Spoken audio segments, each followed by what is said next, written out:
안교 교과해설 방송을 시작하겠습니다. 지난주에 우리는 하나님 선교를 향한 부르심에 순종한 아브라함의 생애에서 선교사의 덕목이 무엇인지에 대해서 공부하였습니다.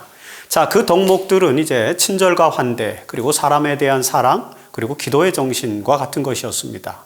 또한 무엇보다도 하나님의 뜻에 순종하는 아브라함의 순종의 정신이 바로 하나님의 선교에 동참하는 가장 큰 힘이라는 사실을 살펴보았죠. 이번 주에는 아브라함과 달리 하나님의 부르심에 불순종한 한 사례를 구약에서 살펴볼 것입니다. 우리가 잘 아는 것처럼 그 사례는 바로 요나의 사례죠. 우리는 요나의 사례를 통해서 하나님의 부르심에 불순종한 사람들, 즉 하나님 선교에 동참하기를 거절한 사람들은 어떤 에토스를 가지고 있는지에 대해서 살펴볼 것입니다. 자, 요나의 이야기는 요나서에 기록되어 있죠. 요나는 기원전 8세기 중엽에 북방 이스라엘의 제13대 왕이었던 여로보암 2세의 치세 때 활동하던 선지자였습니다. 열왕기하 14장 25절에 보면 이스라엘의 하나님 여호와께서 그의 종 가드헤벨 아미떼의 아들 선지자 요나를 통하여 하신 말씀과 같이 여로보암이 이스라엘 영토를 회복하되 하맛 어귀에서부터 아라바 바다까지 하였으니 라고 이렇게 기록되어 있습니다. 그리고 우리는 요나서 1장 1절에서도 여호와의 말씀이 또 아미떼의 아들 요나에게 임하니라고 기록되어 있는 내용을 보죠. 그래서 우리는 이 선지자 요나가 여로보암 2세 때 활동하던 그 선지자임을 알 수 있습니다. 사실 요나 선지자는 아모스라든지 호세아와 동시대의 선지자였죠. 특별히 이 요나 선지자가 활동하던 당시에 아스리아는 사실 아직 오리엔트의 패권을 잡을 만큼 강력하지는 않은 때였습니다. 사실 오히려 이 여로보암 2세는요, 이 북방 이스라엘의 왕은 아스리아가 약한 그 틈을 타서 영토를 확장할 정도였거든요. 이 여로보암 2세의 통치 시기 동안에 북방 이스라엘은 정치적으로는 가장 번성한 시기로 보입니다. 하지만 종교적으로는 또 악이 점점 심해지고 있었죠. 그래서 아모스서 5장 27절에 보면요, 하나님은 이스라엘이 다메섹 밖으로 잡혀가게 하리라고 이렇게 예언할 정도로 그 도덕적 폐악이 좀 극에 달했던 그런 때였습니다. 하지만 아직은 북방 이스라엘이 하나님의 선교를 위해서 할 수 있는 역할이 많이 있었습니다. 그래서 하나님은 요나 선지자를 세워서 아스리아의 니느웨에 회개의 기별을 선포하도록 그렇게 부르셨죠. 자, 이 이방인의 도시 니느웨에서 하나님 선교를 위해 부름받은 이 요나의 태도에서 우리는 하나님의 부름받은 선교사들이 선교를 거절하는 변명으로 삼고 있는 몇 가지 요소들을 살펴보게 됩니다. 먼저 우리는 요나 선지자의 삶을 이해하기 위해서 하나님께서 그를 선지자로 부르시는 장면과 그리고 그가 선교해야 할 곳이 어떤 곳이었는지를 좀 이해해 볼 필요가 있겠죠. 자, 요나서 1장 1절로 2절에 보면 여호와의 말씀이 아미떼 아들 요나에게 임하니라. 이르시되 너는 일어나 저 큰 성읍 니느웨로 가서 그것을 향하여 외치라. 그 악독이 내 앞에 상달되었음이니라 하시니라 고 기록되어 있습니다. 자, 이 하나님의 선교 명령에 여러분 요나는 순종하지 않았죠. 요나서 1장 3절에 보면은요, 그러나 요나가 여호와의 얼굴을 피하려고 일어나 다시스로 도망하려 하여 욥바로 내려갔더니 라는 그런 기록을 읽을 수 있습니다. 자, 이런 기록이 읽다 보면 요나서의 저자가 누군지 먼저 우리는 좀 궁금해지게 됩니다. 사실 요나서는 누군가가 요나의 생애를 기록한 형식으로 기록되어 있습니다. 그래서 주인공이 요나가 1인칭, 나는, 내가 이런 1인칭이 아니라 3인칭, 요나가 이렇게 나타나죠. 그래서 어떤 학자들은 이건 요나의 기록이 아니다라고 말합니다. 하지만 이런 기록은 1인칭이 아니라 3인칭으로 기록되는 이런 기록은 저자인 요나가 자신의 이야기를 3인칭 시점으로 기록하고자 하는 그런 기록의 의도로 이해하는 것이 훨씬 더 정확할 것입니다. 사실 그런 사례가 성경에는 종종 나타납니다. 자, 요나서는 요나가 기록한 글이지만 자신을 3인칭 시점으로 기록하고 있다는 점을 여러분 이해하면서 요나서를 4장까지 있는 글을 읽어야 합니다. 아무튼 이 요나는 하나님의 선교 명령에 순종하지 않고 니느웨가 아닌 다시스로 선교지를 바꾸었죠. 여러분, 니느웨는 이제 이스라엘에서 북동쪽으로 약 900km 떨어진 곳이고 다시스는 서쪽으로 4,000km 떨어진 곳이죠. 그래서 니느웨에 비해서 다시스는 훨씬 더 먼 거리에 있던 지역이었습니다. 사실 그곳은 그 요나의 시대에는요, 땅끝으로 이해된 곳이었죠. 그런데 여러분, 요나는 왜 하나님께서 명령하신 니느웨를 피해서 땅끝에 있는 다시스로 가려고 했을까요? 자, 이 요나의 결정을 이해하려면 니느웨라는 도시에 대한 이해가 먼저 필요합니다. 요나가 활동하던 시대의 니느웨는 아직까지는 아시리아의 수도는 아니었습니다. 당시는 아시리아가 그렇게 강력한 제국으로 발전한 때도 아니었다고 서론에 말씀드렸죠.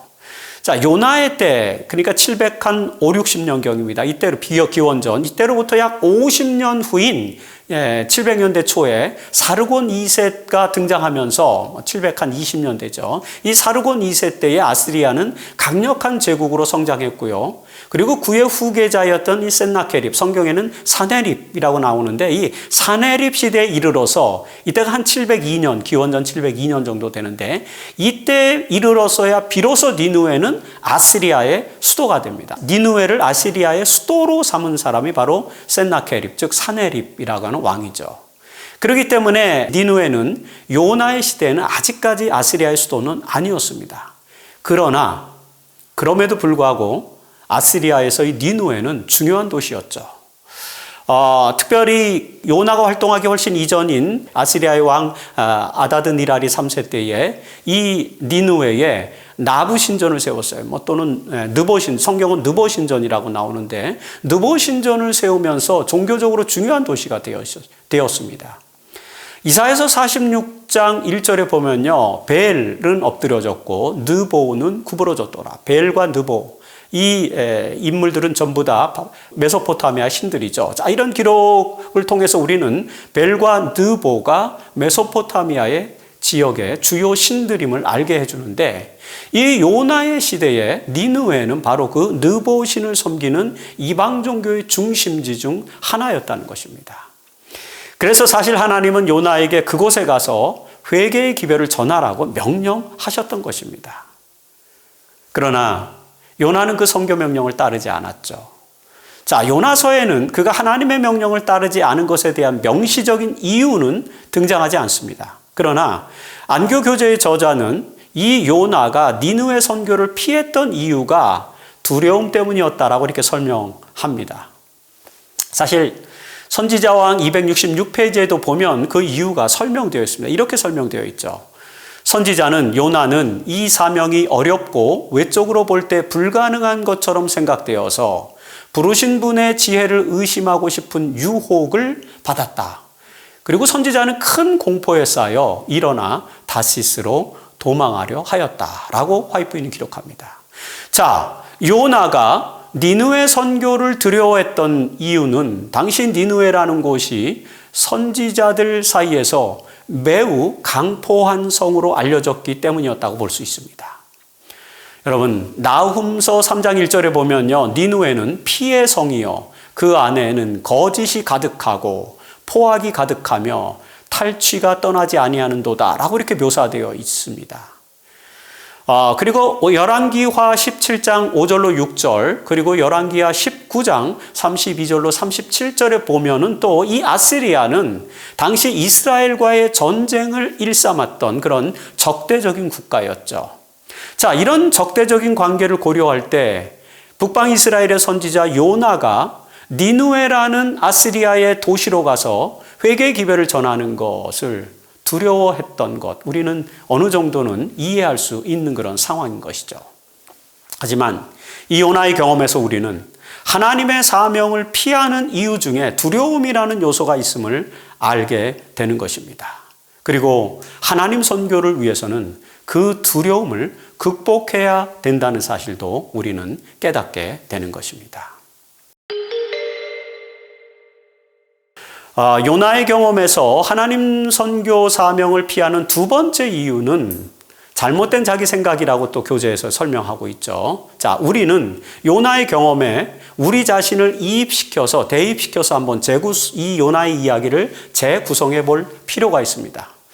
요나서 1장에 나타난 일련의 사건들에서 우리는 요나가 자신이 처한 상황을 사실 매우 주도적으로 해석하는 경향을 보여주고 있는 것들을 발견하게 됩니다. 보실까요? 먼저 요나는 니느웨를 향한 하나님의 선교 명령을 받았지만 그냥 자신의 계획대로 행동을 합니다. 그래서 요나서 1장 3절에 보면 요나가 일어나서 다시스로 도망하려 하여 욥바로 내려갔더니 마침 다시스로 가는 배를 만난지라. 그들과 함께 다시스로 가려고 뱃삭을 주고 배에 올랐더라. 자, 이 기록에서 여호와의 얼굴을 피하려고 라는 그 표현만 빼고 나면은요, 요나가 모든 것을 주도적으로 자신의 의지에 따라서 행동하는 적극적인 모습을 우리는 읽게 됩니다. 이런 행동은 하나님의 뜻을 따르고자 하는 우리의 신앙생애에서도 사실 종종 나타나는 그런 현상이죠. 우리는 하나님의 뜻과 상관없이 우리의 생각과 견해를 합리화하여서 행동하는 경우가 종종 있습니다. 사실 여기 요나의 행동은 그런 우리들의 모습을 투영해 주는 것이라고 이렇게 볼 수 있죠. 그리고 바다 한가운데서 폭풍으로 인한 재앙을 만났을 때 보여준 요나의 태도 역시 자신의 의지대로 주도적인 행동을 하는 요나의 모습을 또 우리는 보게 됩니다. 자, 요나서 1장 12절에 보면은요, 요나는 나를 들어 바다에 던지라. 그리하면 바다가 너희를 위하여 잔잔하리라. 너희가 이 큰 폭풍을 만난 것이 나 때문인 줄을 내가 아노라. 이렇게 선원들에게 답변하죠. 자, 폭풍 중에서 보여준 요나의 이 일련의 행위들은요, 그가 자신의 잘못된 행위를 아주 절대적으로 반성하고 자신의 운명을 하나님께 맡기는 것처럼 보여지기도 합니다. 그러나 우리는 사실 다른 선원들의 노력에 비해서 요나가 그렇게 하나님께 기도한다든지 또 어떻게 해야 할지를 하나님께 묻는다든지 이런 행위들을 하지 않았다는 사실을 주목할 필요가 있습니다.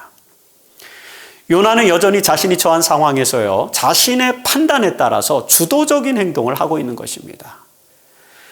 이런 요나의 행동이 만일에 하나님의 뜻에 부합하는 것이었다면 문제가 없었겠죠. 그러나 그런 행동이 하나님의 뜻에 부합하는 것이 아니었다면 요나의 행동은 많은 문제를 야기할 수밖에 없었을 것입니다.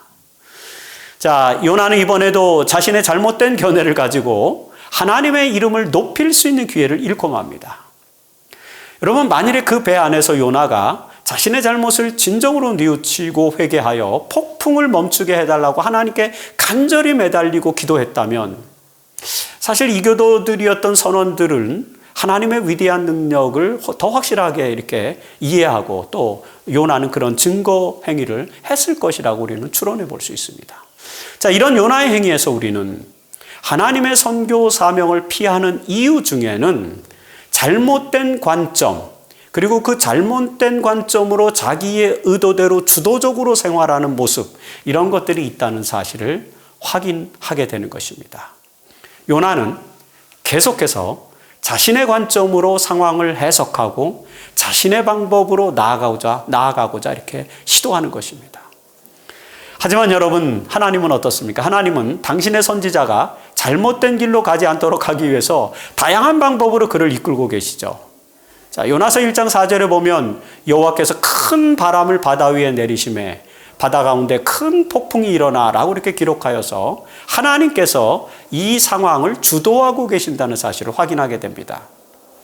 그리고 요나서 1장 17절에 보면 여호와께서 이미 큰 물고기를 또 예비하사 요나를 삼키게 하셨으므로 요나가 밤낮 3일을 물고기 뱃속에 있느니라고 기록하여서 하나님께서 요나를 위하여 또 큰 물고기도 준비하셨다는 사실을 또 확인할 수 있죠. 이처럼 하나님은 선지자의 잘못된 관점을 돌이켜서 당신의 선교를 이루시기 위한 계획을 가지고 계시는 것입니다. 이처럼 요나의 경험에서 우리는 하나님의 선교가 사실 하나님의 주도 아래서 이루어지고 있는 것을 보게 되는 것입니다. 요나는 자신의 잘못된 견해를 가지고 자신의 의도대로 그의 선교를 진행하고자 노력하였습니다. 그러나 하나님은 그런 요나를 여러 섭리적인 사건들을 통하여 다시 그 선교의 사명으로 부르셨던 것이죠. 우리는 우리의 사명을 피하는 이유를 찾기보다는 하나님의 명령에 순종해야 한다는 사실을 이 요나의 경험에서 또 배우게 되는 것입니다.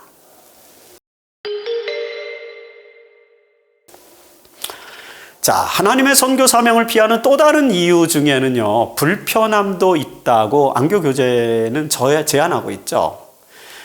요나서 3장에 기록된 내용을 통해서 우리는 이 사실을 확인할 수 있습니다. 먼저 하나님은 회개한 요나에게 다시 한번 선교를 명령하시죠. 요나의 회개 기도는 요나서 2장에 나타나 있습니다. 자, 요나서 2장 1절에서 요나가 물고기 뱃속에서 그의 하나님 여호와께 기도하여 라고 시작하면서 기도의 내용이 2장 전체에 기록되어 있습니다. 이 요나의 기도를 들은 하나님은요, 요나를 다시 살리십니다. 그래서 요나서 2장 10절에 보면 그 물고기에게 말씀하심에 요나를 육지에 토하니라고 기록되어 있죠. 자, 이후에 야훼 하나님은 요나에게 니느웨 선교를 다시 명령하시는 것입니다. 그래서 요나서 3장 2절에서 일어나 저 큰 성읍 니느웨로 가서 내가 내게 명한 바를 그들에게 선포하라고 명령하시는 것입니다. 하나님은 포기하지 않은 당신의 백성들에게 위대한 선교의 명령을 거듭해서 내려주십니다. 사실 우리가 선교의 명령을 받았다는 것은요, 하나님께서 우리를 포기하지 않으셨다는 증거가 되는 것이죠. 이처럼 요나에게 다시 한번 선교의 기회가 주어졌습니다. 자, 그리고 우리는 요나가 이제 그 명령을 더 이상 피하지 않았음을 읽게 되죠.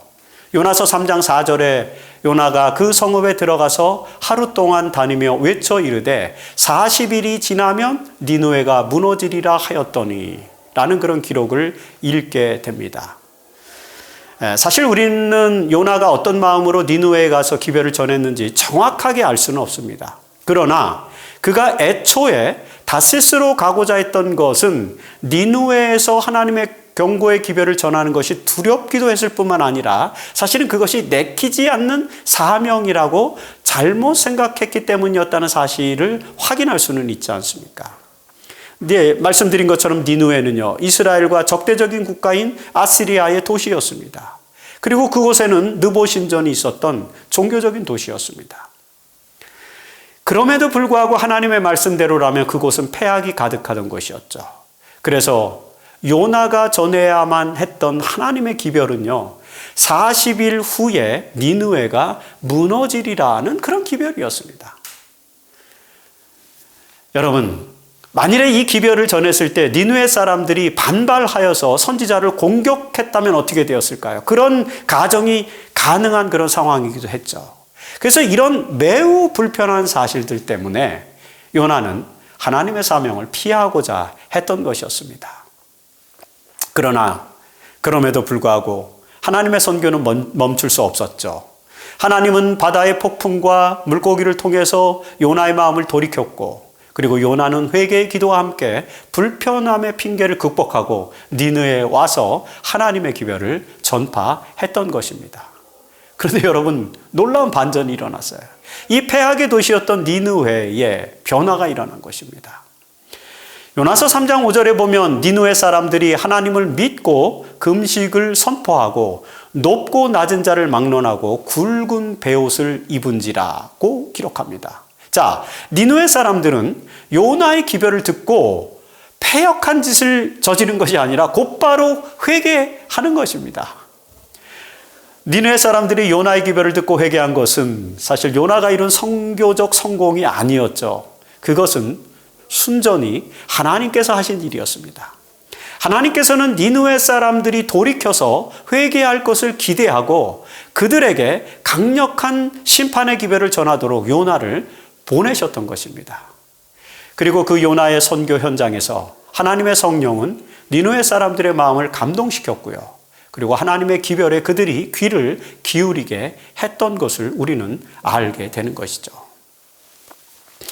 이처럼 요나의 기별 전파와 니느웨 사람들의 회개는 하나님의 선교를 수행해야 하는 우리의 선교에서 중요한 교훈을 깨닫게 해줍니다. 우리는 요나처럼 종종 하나님의 선교 명령에 대해서 불편해할 때가 있습니다. 그래서 여호와의 변명이나 핑계를 이유로 그 사명을 피하려고 할지도 모르죠. 그러나 하나님의 선교 명령은 피할 수 있는 것이 아닙니다.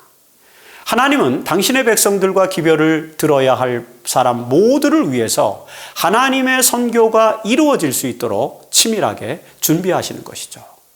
그리고 그 하나님의 명령에 우리가 비록 마지못해 참여한다 할지라도 하나님께서는 그 결과를 또 준비해 주실 것이라는 것입니다.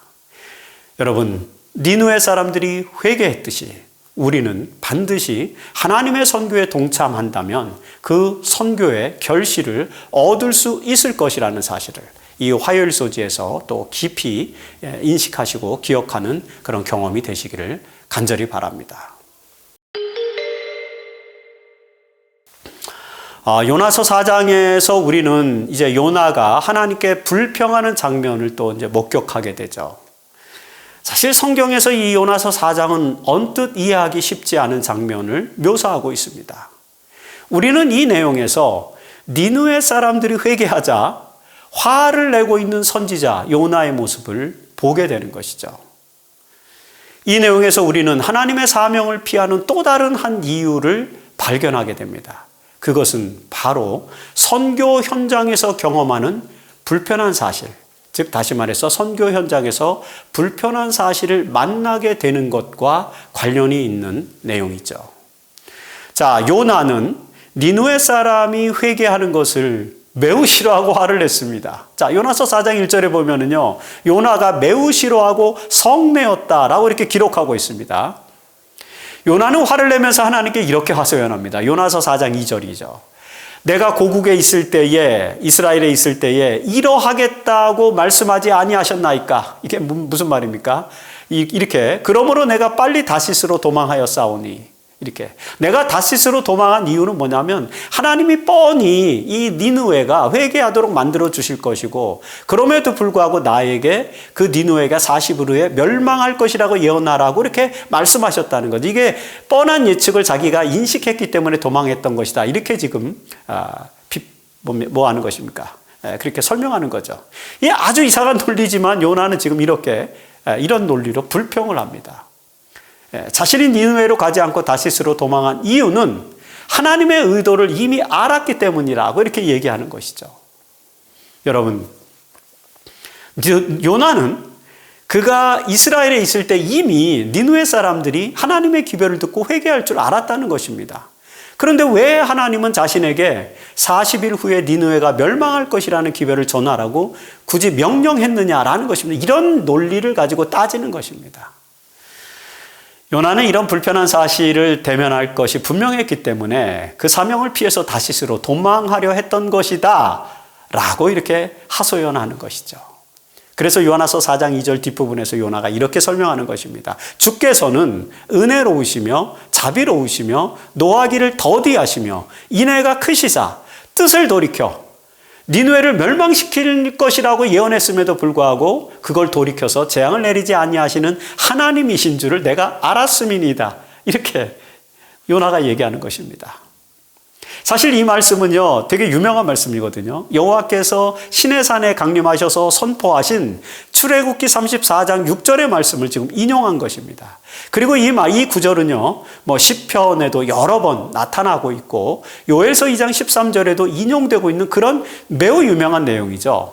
이처럼 야훼 하나님은 자비롭고 은혜로우신 분이기 때문에 뜻을 돌이켜 재앙을 내리시지 아니하시는 분이다. 그렇기 때문에 그분은 분명히 니느웨도 회개함으로 용서를 받게 될 것을 요나가 이미 간파했다, 이런 논리죠. 자, 요나는 이런 불편한 사실을 대면하여 화를 내면서 이제 자신의 생명을 거두어 달라고 기도를 합니다. 되게 이상한 내용들이 계속 등장해요. 요나서 4장 3절에서 여호와여 원하건대 이제 내 생명을 거두어 가소서 사는 것보다 죽는 것이 내게 나음이니이다 라고 이렇게 기도하죠. 여러분, 요나는 니느웨 사람들이 심판받지 않고 용서를 받는 것을 못마땅해 하고 있는 것입니다. 하나님의 백성들이 선교를 하면서 이런 경험을 하는 경우는 사실 없을 것입니다. 그럼에도 불구하고 사실 때때로 우리는 불편한 사실을 선교 현장에서 직면할 수도 있는 것이죠. 그래서 그런 불편한 사실에 직면할지도 모른다는 이유로 하나님의 선교 사명을 피할 수도 있을 것이라는 것입니다. 그러나 인자하신 하나님은 인간을 구원하는 일에는 그런 불편한 사실에 직면할 수도 있다는 사실을 요나의 경험을 통해서 또 우리에게 설명을 해주고 있다는 것도 우리는 기억해야 합니다. 이 요나가 경험한 하나의 이 경험을 통해서 또 요나의 어리석음을 또 깨닫게 해주는 그런 내용이 그 다음에 나옵니다. 자, 니느웨 선교를 마친 요나는요, 요나서 4장 5절에 보면 그 성읍 동쪽에 앉아서 거기서 자기를 위하여 초막을 짓고 그 성읍에 이제 무슨 일이 일어나는가를 보려고 그늘에 앉아 있습니다. 사실 요나는 40일 후에 니느웨가 내가 전한 대로 하나님께서 나에게 전하라고 명령하신 대로 심판을 받을 것인지를 마지막까지 지켜보려고 합니다. 그들이 용서받았습니다. 요나는 사실 니느웨 사람들이 이렇게 용서를 받는 것을 도무지 감당하지 못했던 것 같습니다. 그때 하나님께서는 다시 박넝쿨과 벌레를 준비하여서 또 요나에게 또 다른 한 가지 교훈을 주시죠. 자, 요나서 4장 10절로 11절에 보면 여호와께서 이르시되 내가 하룻밤에 났다가 하룻밤에 말라버린 이 박넝쿨을 아꼈거든. 하물며 이 큰 성읍 니느웨에는 좌우를 분별하지 못하는 자가 12만여 명이요 가축도 많이 있나니 내가 어찌 아끼지 아니하겠느냐라고 이렇게 말씀하십니다. 하나님은 요나에게 니느웨 사람들도 구원받을 소중한 사람들이라는 사실을 설명하면서 그들을 심판하지 않고 구원하는 하나님의 은혜를 지금 요나에게 설명해 주는 것이죠. 여러분, 이처럼 하나님은 니느웨 사람을 사랑하셔서 그들을 구원하셨고, 그리고 요나에게도 그런 하나님의 마음을 이해해 주기를 원하시는 장면을 우리는 이 요나서 4장에서 읽게 되는 것입니다. 하나님의 선교를 위해서 사실 이 요나의 이런 교훈은 우리에게 또 중요한 교훈이 되는 것이고, 우리는 그 교훈들을 깊이 깨달을 필요가 있는 것입니다. 요나의 선교 이야기는 성경에서 매우 독특한 특징을 가지고 있습니다. 우선 요나의 선교는 이방인의 땅 니느웨를 대상으로 하고 있다는 것이죠. 이 선지서의 내용에서 사실 이방 도시 이사야라든지 예레미야라든지 이런 선지서들을 보면은 이방 도시는 멸망과 경고의 대상으로 주로 등장하죠. 그러나 요나서에서는 이 이방 도시 니느웨가 이제는 멸망과 경고의 대상보다는 선교의 대상, 즉 구원의 대상으로 등장한다는 점이 매우 독특합니다. 아울러 요나 선지자는 다른 선지자와는 달리 하나님의 선교 명령을 거부하고 다른 곳으로 도망하는 이야기로부터 시작한다는 것이 또 독특하죠. 사실 우리는 선지서에서 이런 경우는 요나서만이 유일한 상황인 것을 알고 있습니다. 이런 특징에도 불구하고 요나서가 구약의 정경으로 중요한 역할을 하고 있는 것은 어떤 면에서는 물고기 뱃속에서의 요나의 경험과 같은 매우 특징적인 사건 때문이죠. 마태복음 16장 4절에 보면은 예수님께서는 표적을 구하는 유대인들에게 요나의 표적밖에는 보여줄 표적이 없느니라고 이렇게 말씀하심으로써 요나의 이야기가 하나님의 말씀, 즉 정경이다라는 그런 정경성을 인정하고 계십니다. 이처럼 독특한 요나의 이야기를 통해서 우리는 하나님의 선교 사명을 피하는 변명거리를 만들지 말고 그 사명에 기꺼이 응하는 하나님의 백성이 되어야 한다는 사실을 이제 배우는 가르침으로 요나서를 읽을 수 있는 것입니다. 사실 우리는 이사야나 예레미야의 기록에서 하나님의 선교 사명에 기꺼이 응하는 아주 젊은 선지자들이 있음을 보게 되죠. 이사야서 6장 8절에서 거기 보면은요, 주께서 이르시되 내가 누구를 보내며 누가 우리를 위하여 갈꼬 하시니 그때에 이사야가 이르되 내가 여기 있나이다 나를 보내소서라고 대답합니다. 자, 이렇게 대답하는 젊은 이사야의 용기 있는 헌신을 우리는 이사야서 6장 8절에서 읽을 수 있습니다. 예레미야 선지자가 요시야 왕 13년에 예레미야 1장 2절에 보면 그가 요시야 왕 13년에 계시를 받았는데요. 이 요시야 왕 13년인 18살 정도의 나이에 이 예레미야는 선지자로 부름을 받았고요. 그리고 이사야는 이사야서 6장 1절에 보면은 우시야 왕이 죽던 해, 기원전 739년인데 우시야 왕이 죽던 해인 20세 때에 선지자가 되었습니다. 자, 이사야는 요나 선지자가 니느웨에서 선교 활동을 하던 해에 태어나서 20세 때에 선지자로 부름을 받았고 그 하나님의 부르심에 기꺼이 응하여 사네립이 죽은 다음 기원전 681년경이 되는데 그때에 죽은 것으로 이렇게 추정됩니다. 그래서 이사야는 20세 때에 선지자로 부름을 받아서 약 60여 년간 선지자로 활동하였습니다. 우리는 이런 이사야 선지자의 헌신을 기억하면서 하나님의 사명으로 부름받은 사람들이 어떤 삶을 살아야만 본인과 그리고 인류에게 희망이 될 수 있는지를 확인할 수 있습니다. 이사야는 젊은 나이에도 불구하고 하나님의 부르심에 순종하여 평생을 하나님의 선지자로 기별을 전하면서 살았던 위대한 인물이 되었죠. 이에 비해서 그보다 한 20년 정도 앞섰던 이 요나는요, 다소 미온적인 태도를 보였습니다. 그럼에도 불구하고 하나님은 그 요나를 통해서도 수많은 니느웨 사람들을 구원하는 놀라운 역사를 이루신 것입니다. 우리는 요나서 4장 11절에 나타난 말씀, 즉 하물며 이 큰 성읍 니느웨에는 좌우를 분별하지 못하는 자가 12만 명이요 가축도 많이 있나니 내가 어찌 이 도시를 아끼지 아니하겠느냐라고 말씀하시는 하나님의 말씀에 주목해야 합니다. 하나님은 이 수많은 니느웨 사람들을 구원하기 위해서 요나와 같은 선지자를 부르셨고요. 그가 여러 가지 핑곗거리를 가지고 선교에 응하지 않으려고 했을 때 폭풍과 물고기와 박넝쿨과 벌레와 같은 것들을 준비하셔서 그를 선지자로 사용하신 것입니다. 이처럼 하나님은 요나와 같이 불완전한 선지자를 통해서도 놀라운 역사를 이루십니다. 그리고 이 이야기 속에 나타난 이 놀라운 표적, 즉 물고기 뱃속에서의 3일간의 경험은 결과적으로 예수 그리스도의 죽음과 장사 지냄과 부활의 표적을 상징하는 또 하나의 예표로 사례로 제시되는 메시아적 기록이 되었다는 사실도 우리는 주목해야 합니다. 그리고 요나의 이야기에서 우리는 하나님께서 당신의 선교 사명에 동참할 사람들을 부르신다는 사실을 되새기게 됩니다. 요나의 경우처럼 하나님은 지금도 우리를 부르셔서 하나님의 심판의 기별을 전하시도록 명령하시죠. 그게 계시록 14장에 나옵니다. 계시록 14장 6절로 7절에서 또 보니 다른 천사가 공중에 날아가는데 영원한 복음을 가졌더라. 그가 큰 음성으로 이르되 하나님을 두려워하며 그에게 영광을 돌리라. 이는 그의 심판의 시간이 이르렀음이니 라는 이 마지막 시대의 기별이 예언되어 있음을 우리는 알죠.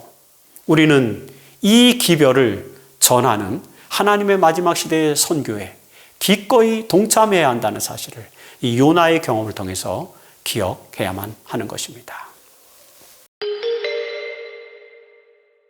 이번 주에 우리는 요나 선지자의 경험을 통해서 하나님의 선교가 어떻게 성취되는지에 대해서 살펴보았습니다. 자, 요나 선지자는 니느웨의 심판의 기별을 전하라는 하나님의 사명을 받고 여러 변명의 이유를 들어서 그 명령을 피해서 다시스로 도망하였죠. 자, 그 변명의 이유는 이제 두려움이라든지 또는 잘못된 견해, 불편함, 그리고 선교 현장에서의 부닥치게 되는 불편한 사실과 같은 그런 내용들이었습니다. 그러나 하나님은 폭풍과 물고기를 준비하여 그런 요나를 돌이켜 그 선교 사명에 참여시키고 그로 인해서 니느웨가 회개하는 놀라운 역사가 일어났습니다. 이 이야기를 통해서 우리는 하나님의 선교 사명을 피하기 위해 변명을 하는 대신에 이사야처럼 기꺼이 내가 여기 있나이다 나를 보내소서라는 헌신의 마음을 가진 그리스도의 제자가 되어야 한다는 그런 말씀을 다시 한번 또 읽고 다짐을 하게 됩니다. 엘렌 화이트는 선지자왕 266페이지에서 요나의 경험에 대해서 이렇게 기록하고 있습니다. 요나에게 위탁된 책임은 무거운 것이었으나 그에게 가라고 명하신 하나님께서는 당신의 종을 붙드시고 그에게 성공을 허락하실 수 있으셨다. 만일 선지자가 의심치 않고 순종하였더라면 많은 쓰라린 경험을 겪지 않고 큰 축복을 받았을 것이다. 요나가 절망에 빠진 때에도 여호와께서는 그를 버리지 않으셨다. 연속적인 시련과 기이한 섭리를 통하여 하나님께서는 당신과 당신 자신의 구원하시는 무한하신 능력에 대하여 선지자의 확신을 소생시킬 것이었다. 우리는 요나의 경험 속에서 하나님께서 지속적으로 역사하셔서 그를 기어코 선지자로 사용하시는 역사를 보게 됩니다. 하나님은 이런 역사를 우리에게도 성취시켜 주실 것입니다. 우리는 이 요나의 경험을 토대로 하나님의 선교 사명에 더 기꺼이 헌신할 수 있는 순종의 자세를 배워야 할 것입니다. 하나님께서 명령하신 선교 사명을 우리의 선교로 삼아서 영혼을 구원하는 일에 변명이나 핑계거리를 찾지 않고 기꺼이 그 부름에 응할 수 있는 우리 모두가 되어야 할 것입니다. 이사야와 같은 헌신의 마음을 다시 한번 마음속으로 결심하면서 하나님과 동행하는 하나님의 선교에 동참하는 우리 모든 사람들의 한 주의 삶이 되기를 바라면서 이번 주 교과해설 방송을 마치겠습니다.